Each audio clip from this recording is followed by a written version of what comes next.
Eu vou um pouco, viu, Rodrigo PVC, com o nosso telespectador, ouvinte internauta que está aqui com a gente. Eu não acredito em punição do Manchester City, não, hein? Conta para nós, Rodrigo. Bom, vamos lá. Então, isso que está sendo colocado, e uma coisa que está sendo muito dita na imprensa inglesa, é que a decisão de punir ou não punir o Manchester City vai mudar o molde da Premier League vai mudar a história da Premier League a partir de agora.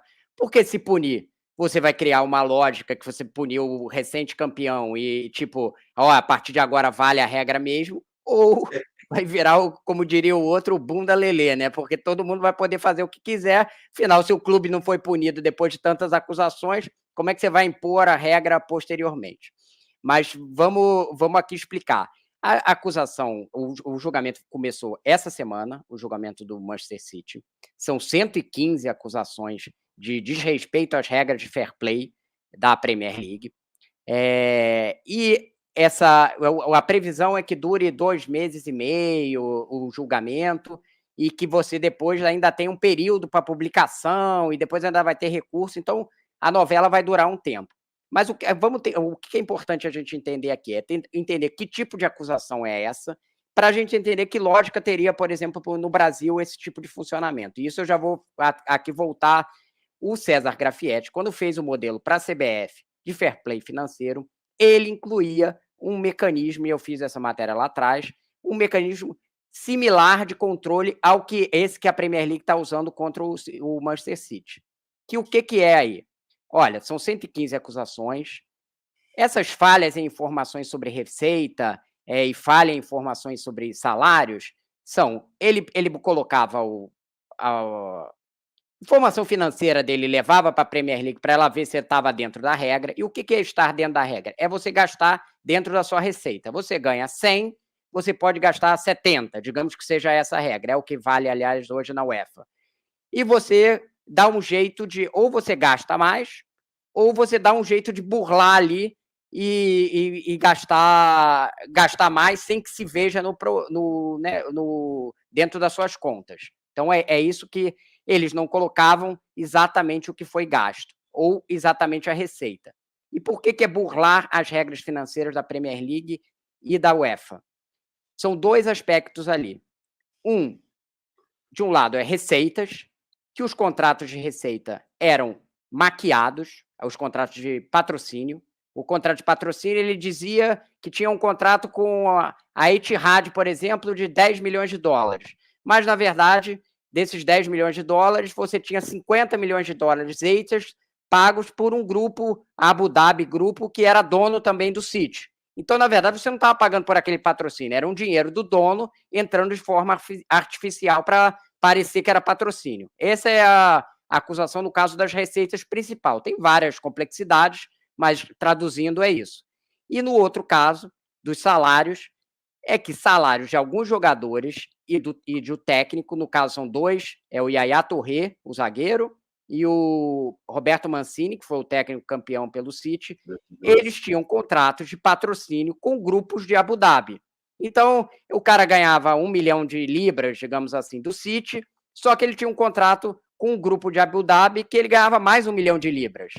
E a Premier League entendia que isso aí era um salário disfarçado dele. Afinal, que propaganda que ele estava fazendo para o grupo Abu Dhabi Grupo, que era do mesmo grupo do City, né? Então, era outra empresa do City pagando para o clube. Então, o burlar as regras financeiras é isso. O falhas em informações é você não colocar essas informações. Como que esse caso foi descoberto? Football Leaks, um hacker, pegou vários documentos, vários e-mails, e a Der Spiegel, que é a revista de muita credibilidade alemã, publicou essas informações todas. E aí, essa acusação menor, que é não cooperar com a Premier League, é porque enquanto estava na investigação, o City não dava informação nenhuma para a Premier League, ou dava menos do que eles queriam. Então, as principais acusações aí no meio são as burlar as regras financeiras, tanto da Premier League quanto da UEFA. Picotou? E o Rodrigo deu uma cortada aí. Vamos ver. Sempre a lembrança que eu faço, enquanto ele não volta, vai voltar já. Sempre a lembrança que eu faço, assim, é que a primeira vez que teve a investigação, a primeira punição ao Manchester City foi no início da temporada 2020 e 2021. Final da temporada 2019 e 2020, o City foi punido e excluído da Champions League. Aí a punição caiu, ele não foi absolvido, a punição foi revogada por recurso, e o City pôde jogar a Champions League no ano que foi finalista pela primeira vez, em 2021, perdeu para o Chelsea, gol do Havertz. Agora você ficou mudo. Com tantas acusações aqui, o Rodrigo está de volta, é meio que difícil pensar numa punição, hein? Agora, o nível da punição é que... Diga. Vou colocar uma pergunta, porque pode acontecer uma punição, são 115 punições e por risco de rebaixamento e de exclusão da Champions League, né? Mas vamos pegar os casos recentes na Premier League. Na temporada passada, o Everton teve deduzidos 8 pontos no início do campeonato, ele começa o campeonato com -8 e o Nottingham Forest começa com -4. Que é claro que não eram 115 acusações. Se você confirmar 115 acusações, vou cometer aqui uma hipérbole, vai parar na 4ª divisão. Né? Agora, o que tem acontecido na Inglaterra?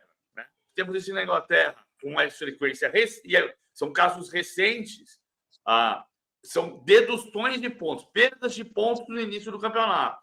Você pode começar o campeonato com menos 20 pontos. É uma hipótese, porque eu tenho 2 meses e meio para jogar e são 115 acusações. Pode ser rebaixado e pode ser excluído da Champions League. Isso. As penas mais graves seriam por burlar regras financeiras, tanto da Premier League quanto da UEFA. A informação é de que se eles forem condenados por esses 2 itens, né, que tem essas, aí tem uma possibilidade grande de punições mais pesadas, né, como rebaixamento, tirar ponto e tal.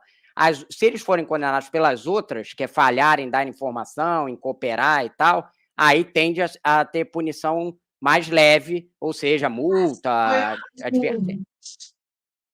Agora, a pergunta que eu faço para vocês é a seguinte: quem é que vai fazer? É um tribunal? Existe o STJD inglês? Como é o arcabouço jurídico disso? Quem é que vai punir quem? Quem é que julga? Você tem direito de defesa? É advogado constituído? Não? Como que funciona isso, Rodrigo? Quem é que vai determinar se o City vai sofrer punições? A galera está completamente aqui no cheque descrente, hein? O Eduardo punição, Verde, né? o Eduardo Verde manda o seguinte: com tantas acusações, se não houver punição, vamos exportar nossa pizza para a Inglaterra. Certo? Querido Milton Peruzzi vai ligar lá para a Inglaterra e falar: terminou em pizza aí também, vou mandar para vocês aí. Fala, Rodrigo. Já que o Roberto Mancini está no meio da acusação, né, usando aqui uma piadinha tipo PVC, enfim, ele pode exportar a pizza ali se não houver punição. Se o Mancini não mandar, o Mancini manda. Pode deixar. O Mancini manda, o tribunal lá é disciplinar, não funciona que nem o nosso STJD, são tribunais arbitrais, né, que funcionam, inclusive na UEFA também é dessa forma, então tem menos essa lógica de justiça formal, mas sim são tribunais disciplinares e sim tem recurso, o City pode recorrer. E aí uma coisa que é importante dizer, o City está com uma ação na justiça contra a Premier League, questionando as regras, dizendo que ele não pode ser, que essa regra de partes relacionadas, que é o clube, a empresa dele patrocinar o próprio City, dar dinheiro, não dele, é uma regra anticoncorrencial que não deveria ser usada pela Premier League. Então, tem a briga dentro desse tribunal disciplinar, que é um tribunal arbitral, e tem a briga também na justiça, porque o City tem advogados muito bem pagos, e não foi à toa que ele se livrou das punições lá da UEFA, ele não se livrou, acabou pagando uma multa, mas uma multa de 20, 30 milhões de euros, foi coisa desse patamar, mas não foi punido esportivamente, que era o principal, né? Então, não é uma briga fácil para a Premier League, mesmo que se ela impuser a punição, se o tribunal entender como as acusações da Premier League como pertinentes, ainda vai ter uma briga maior ali na justiça comum de questionamento das próprias regras. O PVC, o Guardiola olhando para isso tudo assim, né? Que ele já falou que se for punido ele não fica. Uma coisa que eu acho que claro que o caso do City pode ser um paradigma, pode. Mas eu acho que tem um paradigma anterior que não é dessa mesma família. Essa família é importante. Essa família é fair play financeiro, equilíbrio de contas para criar equilíbrio técnico no campeonato. A Inglaterra, o campeonato inglês é estupendo. Fui comentarista do campeonato inglês entre 2003 e 2016, os canais ESPN e Fox. Assim, é extraordinário. Eu já fiz jogo no Old Trafford, espetacular. Agora, a Inglaterra, ela foi, nesse período todo, o paraíso do picareta internacional. Isso ela foi. E os coniventes, né? O capital que entrava lá era pouquíssimo fiscalizado, né? Entrava capital de sabe-se lá de onde, não era à toa que o Abramovich teve o Chelsea durante 15 anos, depois foram descobrir que ele tinha relação com o governo russo. É brincadeira, né? Shinawatra, o proprietário do Manchester City, que quase quebrou o Manchester City antes do Sheikh Mansour, era o Shinawatra, que foi um corrupto da Tailândia. Isso. Então, olha só, uma coisa que não estou discutindo se o cara tem o direito de trabalhar ou não tem o direito de trabalhar, se está trabalhando, pagando todas as contas ou não. Mas vamos lá. O Brasil é um problema enorme de corrupção. Então, sabemos disso tudo a vida inteira. O Kia Joorabchian não se criou no Brasil e foi levar o jogador para a Inglaterra. Até hoje ele é empresário de jogador na Inglaterra. E teve uma participação gigantesca no West Ham. Como é que o Tevez entrou no futebol inglês? O Tevez jogou no West Ham, jogou no Manchester United, foi campeão da Champions pelo Manchester United e foi campeão inglês pelo Manchester City. Ele entrou pelo West Ham. Por quê? Porque no West Ham o Kia tinha uma entrada. Então,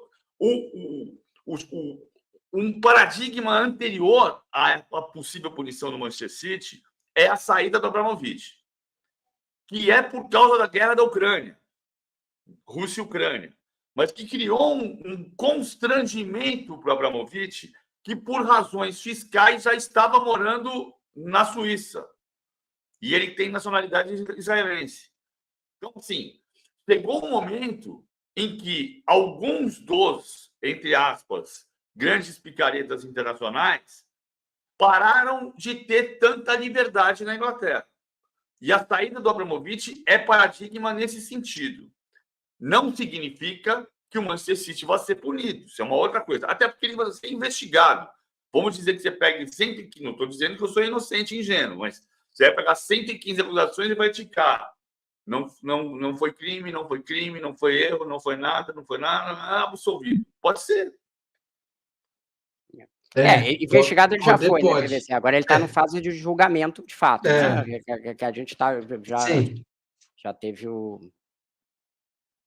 O inquérito policial foi instaurado e o Ministério Público aceitou a denúncia, virou, então... Para usarmos aqui um jeito que as palavras entendem, e já está na mão dos juízes lá para ver se valem ou não as acusações. Perfeito. O Rafael Mazano diz o seguinte: se tirar 20 pontos do City, ainda é capaz deles se classificarem para a Champions League. Pois é. Bom, a galera está aqui, mandando mensagem. Vamos que vamos.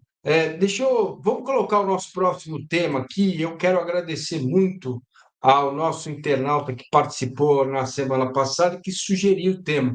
Eu vou guardar o nome daquelas pessoas que sugerem pautas para dar o devido crédito, né? Porque a gente faz o programa para vocês, não é para a gente, não é para ninguém. Tá bom? Então, olha, como funciona o fair play financeiro europeu?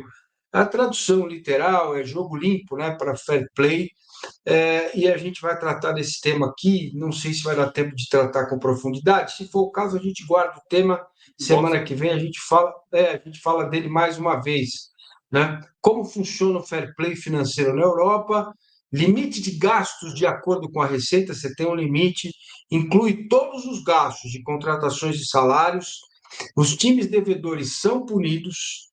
E como funciona a burla, como você pode burlar o fair play financeiro. Valor inflado de patrocínio de empresa do grupo, que é um dos casos do City, patrocínio pago por outra empresa, parte dos salários pago por fora, por contratos de patrocínio. E você acha, Rodrigo, que vai entrar aqui grandes conglomerados que têm times no mundo em todo e que fazem, né, empresta o jogador, compra aqui, empresta lá, e isso acaba não entrando no fair play financeiro, é possível burlar por aí ou não? Também. Agora, essa é uma realidade dos MCOs, né, que chamam, Multi-Club Ownership, que é quando você tem grupos de clubes grandes. O problema dessa operação desses clubes é que você não tem o controle exato de quando um clube vende para o outro dentro do próprio grupo. Quanto que vale aquele valor? Quanto que vale aquele jogador?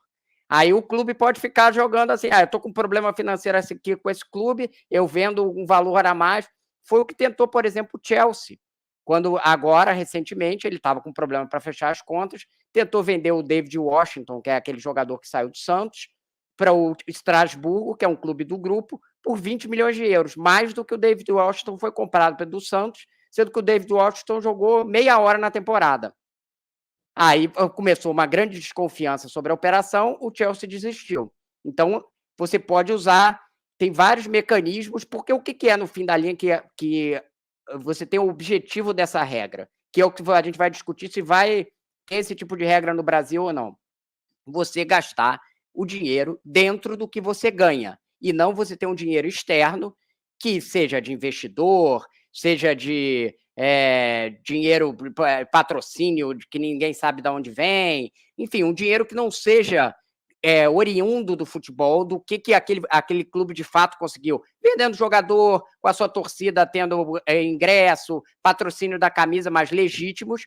A gente vai permitir que esse dinheiro seja, que um clube tenha dinheiro infinito vindo de outros lugares? É essa que vai ser a discussão para o Brasil. Porque, assim, hoje a gente fala de, sei lá, o Botafogo e fala de outros clubes que têm essa questão. Mas amanhã, a Arábia Saudita pode fazer, como ela já demonstrou interesse, comprar um clube no Brasil, o Piraporinha, e transformar o Piraporinha em 10 vezes ele campeão brasileiro. A gente está confortável com essa ideia?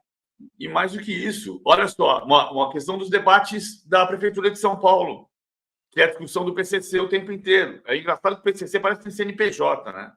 O PCC isso, o PCC comprou aquilo, o PCC é dono da empresa de ônibus, o PCC não sei o que. O PCC pode ser dono de futebol. Se a gente está discutindo nos debates da Prefeitura, nos debates da eleição municipal em São Paulo, se discute a participação do PCC em transporte coletivo, e se muita gente insinua que o PCC tem participação em torcida uniformizada, e se muita gente insinua que o PCC pode ter participação em clube de futebol, uma hora você pode ter o PCC dono de empresa de ônibus, o PCC dono de clube de futebol. E aí, pode?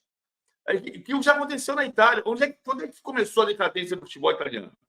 Do futebol italiano de clubes, não de seleção.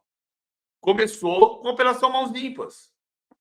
Porque a Operação Mãos Limpas foi pegar no fisco tudo que havia de irregularidade de dinheiro que era colocado. Eventualmente, no sul da Itália, podia ter um clube da Camorra.